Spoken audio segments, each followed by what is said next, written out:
August 1993, my husband and I were travelling home along a country Victorian road when we encountered a craft that seemed to consist of orange lights and some blue fluorescent haze underneath. We pulled the car up and crossed the road, and as we did so, a second party pulled up behind us. As we stood on the edge of the field, a black figure appeared on the field, soon followed by 7 or 8 other figures. I felt this incredible sense of power go through me, and I began to scream hysterically that they had no souls. I felt a blow to my stomach which sent me back through the air to land on my back. I continued to go on hysterically and eventually called on the name of God and found myself back in the car again. When we arrived home that morning, I discovered a red triangular mark beneath my navel, and I'd also begun to bleed and was hospitalised with an infection in the womb 3.5 weeks later. A phenomenon is being reported worldwide. Each year, thousands come forward to claim they have been abducted by entities they presume are alien or extraterrestrial. Whether or not we want to believe their experience happened, they believe it's real and suffer because of it. Yeah, it's cost me my marriage, it's cost me my privacy. Financially, it's just about killed me, and basically my whole life has fallen to pieces. Kelly Carl, not her real name, led an uncomplicated life with her family in the foothills of the Dandenong Ranges. Her encounter is one of Australia's most interesting cases because there has been independent corroboration. In the beginning, when I first reported the encounter, I thought I was going absolutely nuts for a little while, and I didn't really think even that researchers were going to believe me. But it wasn't until the second party came forward that this was basically relieved, because they had come forward with the same story and taken researchers to the same location. When I heard about it, I dismissed it as these must be some new form of psychosis. Anybody that takes this seriously must be suffering from some sort of strange aberration himself.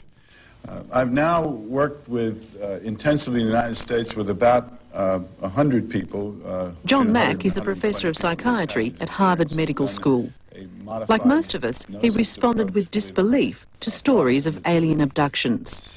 But that changed. These people were talking about something that, from their perspective, had happened, and they talked about it quite appropriately. And they didn't want it to be so. They would become very upset when they would hear that other people had the same experiences, because that would mean that this was probably real, because you don't have the same experience as somebody else down to minute detail unless you're being encountered by the same phenomenon. I believe that, on the whole, mental health professionals are not prepared to look at this. It took John Mack more than 2 years to go public. Believing their stories has compromised his career. Colleagues warned he should have found a psychiatric reason for what people told him. But Mack took the risky road.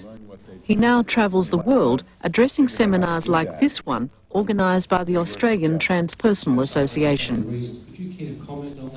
In a suburban theatre in Sydney, this meeting is testimony to the growing interest of ordinary people in the extraordinary.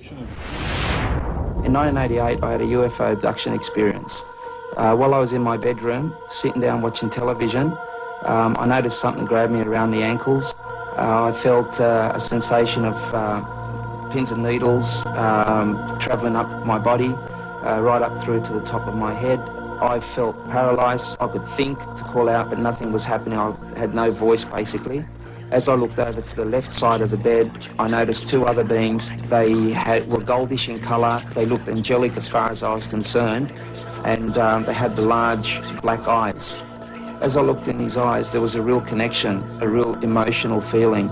I felt really safe at that point, and it was then that there was telepathic communication. It wasn't a voice in my head as such, it was more a feeling.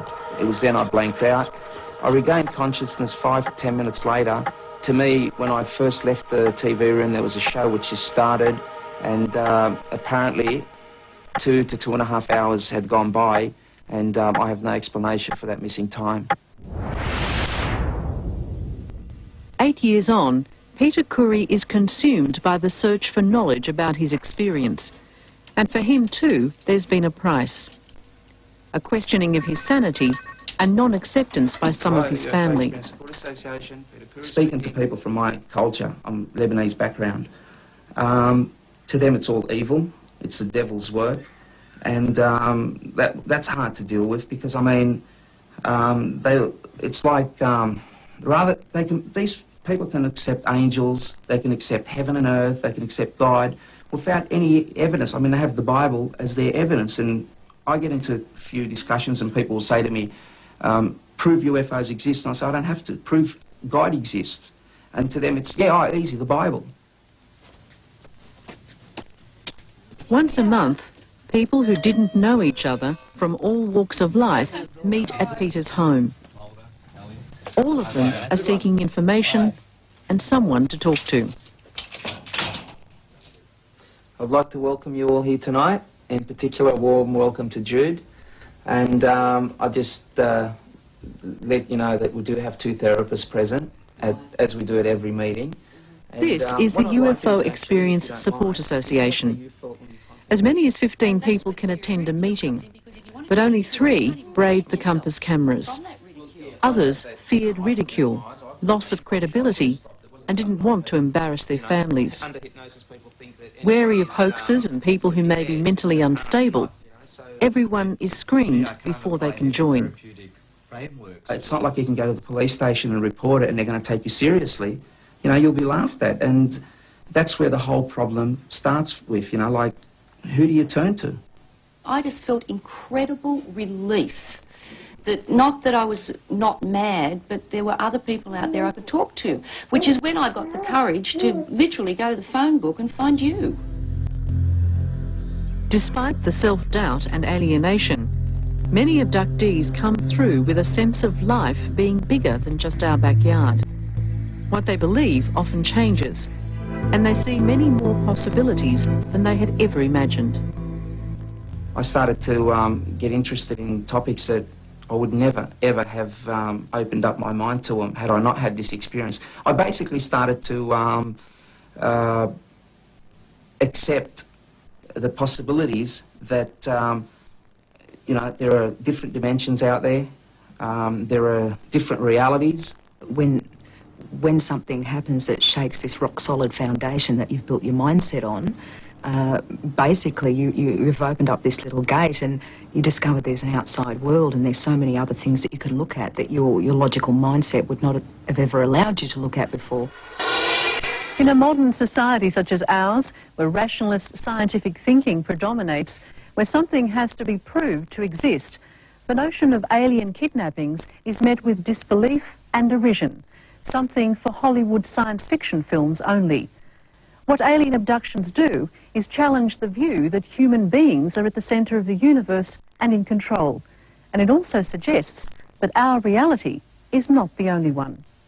Well, I suppose that the universe is far more complex and far more wonderful and far more unpredictable than we ever thought it was.